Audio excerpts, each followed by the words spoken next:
Story we're following right now, a 9-year-old facing charges at this hour after Hillsborough investigators say he brought a loaded handgun onto a school bus. That bus was on its way to Ippolito Elementary in Riverview. Our John Thomas is there live tonight. And John, you spoke to the driver who first spotted that gun.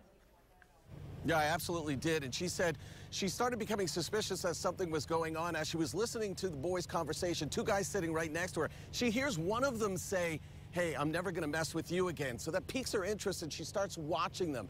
As she's watching them and as the bus is rolling into this area right here to drop them off at Ippolito, that's when she sees it. According to Hillsborough County Sheriff's Office, a loaded gun. For 7 years, this has been Deborah Dryden's office, shuttling kids to and from school. Today, she was lucky that office didn't turn deadly. Oh, darn. I didn't see what I just saw. In a bus loaded with 30 to 40 kids, what Deborah saw was something that absolutely should not have been there. Two kids in the seat right next to her with what looked like a gun. My first thought was it's a toy because we just had Halloween. It was no toy. According to the sheriff's office, it was this loaded .22 caliber Derringer. And the kid with that gun, according to the sheriff's office, a third grader just 9 years old. And I saw him put it into his pocket. So Deborah alerted the school as she drove up onto the bus ramp, the drop-off area at Ippolito Elementary.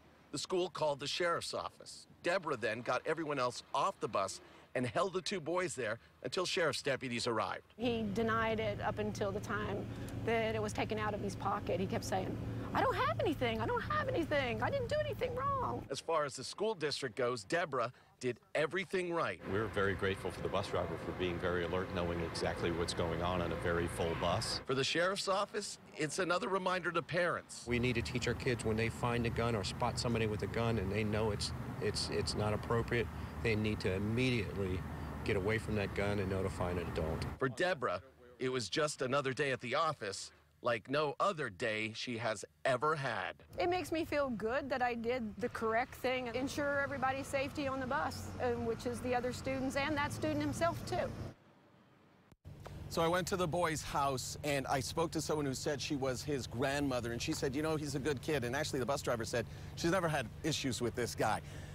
I also spoke to the grandmother about what she had heard, and she said she heard that the boy was being bullied at school. And she said the gun never came from their home. We can't prove any of that right now. What we do know for sure, though, is, according to the school district, he's not coming back here to Ippolito, and the sheriff's office says their investigation is ongoing. Back to you.